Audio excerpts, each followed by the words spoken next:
the air in the dining room choked with the sour tang of spilled wine. The glass shattered at my feet, its crimson contents bleeding into the rug. My wife Clara stood across the table, her laughter sharp as a blade, her words still ringing in my ears. Ugly and poor, Daniel? Honestly, what did I ever see in you? Her sister Elise sat frozen, her fork halfway to her mouth, eyes wide with something I couldn't name. Pity, maybe, or something darker. Then Elise's voice cut through, low and deliberate. Then let me take care of him.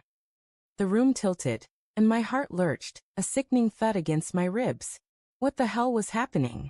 Clara's laugh died abruptly, her lips parting in a silent gasp. I stood there, dumbstruck, the weight of her words sinking deeper, each syllable a fresh wound. Ugly. Poor.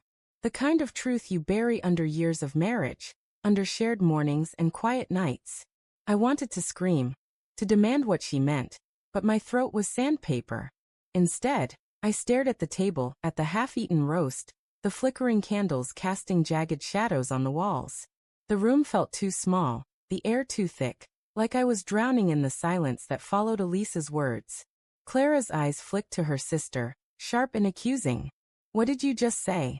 Her voice was a hiss, barely controlled, her manicured nails digging into the tablecloth.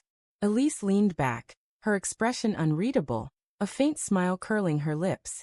You heard me, she said, her tone soft but laced with something dangerous, like a blade wrapped in silk. If you don't want him, I will. My stomach twisted. I looked between them, my wife and her sister, two women I thought I knew, now strangers in their own skin. Clara's face flushed, her eyes darting to me, then away, like she couldn't bear to meet my gaze. Elise, though, she held my stare, her dark eyes steady, almost challenging. I wanted to believe it was a joke, a cruel jab to rile Clara, but there was something too raw in her voice, too intentional. My mind raced, replaying the last few months. Clara's late nights at work, her distracted glances, the way she flinched when I touched her. Had I missed something? Had I been blind? Elise, stop it, Clara snapped, her voice cracking like thin ice. This isn't funny.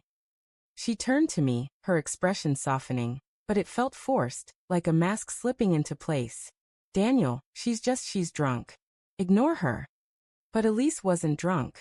Her glass sat untouched, the wine still as a mirror. She tilted her head, her smile fading into something colder. Am I Clara? Or are you just scared he'll finally see you for what you are? The words landed like a slap. Clara froze, her breath hitching. And I felt the room shift again, the ground unsteady beneath me. My mind scrambled for purchase, for some explanation that didn't tear my world apart. Clara had been distant, sure, but we'd been married 8 years. Weren't all marriages like this?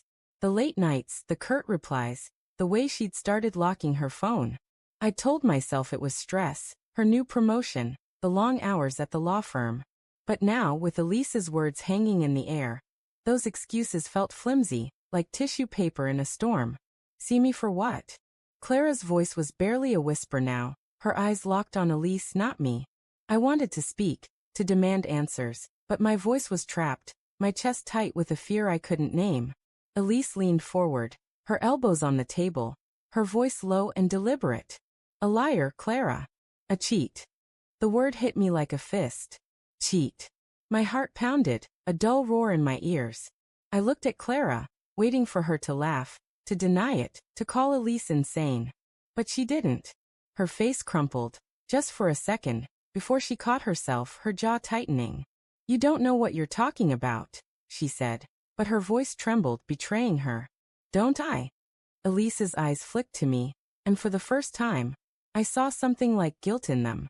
Tell him, Clara. Tell him about Michael. Michael. Her boss. The charming, polished lawyer who always lingered too long at company parties, his hand brushing her arm, his smile too warm. I told myself it was nothing, that I was paranoid. But now, the memory of those moments burned, each one a spark igniting doubt. The late-night texts she'd dismissed as work.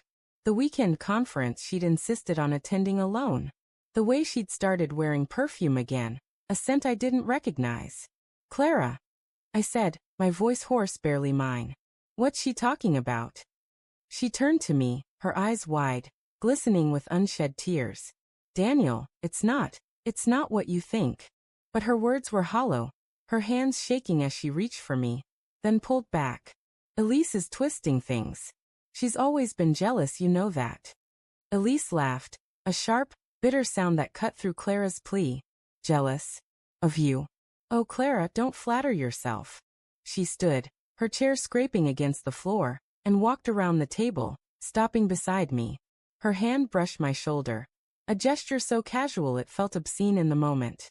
Daniel deserves better. Someone who sees him. Really sees him. My skin prickled where she touched me, a mix of revulsion and confusion. Elise had always been kind. Too kind, maybe, with her late-night calls to check in, her offers to help when Clara was too busy.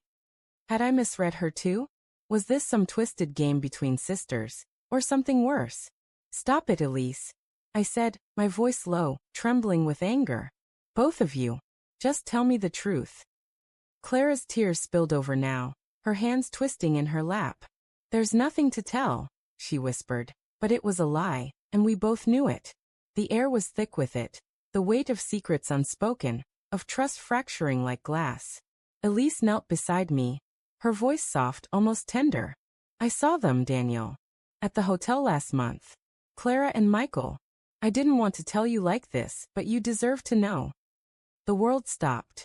The dining room, the candles, the shattered glass. All of it faded, leaving only the image of Clara, my Clara, with another man. My chest burned, my breath shallow, as I stared at her, waiting for her to deny it. But she didn't. She covered her face with her hands, a sob breaking free. And that was answer enough.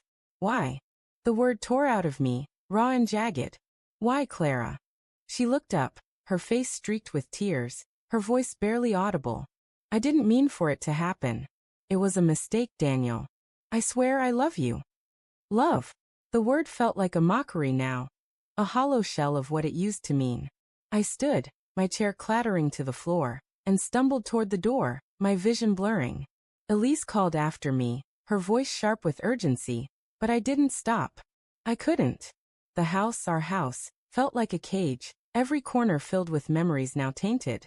Outside, the night air was cold, biting at my skin, but it couldn't numb the ache in my chest.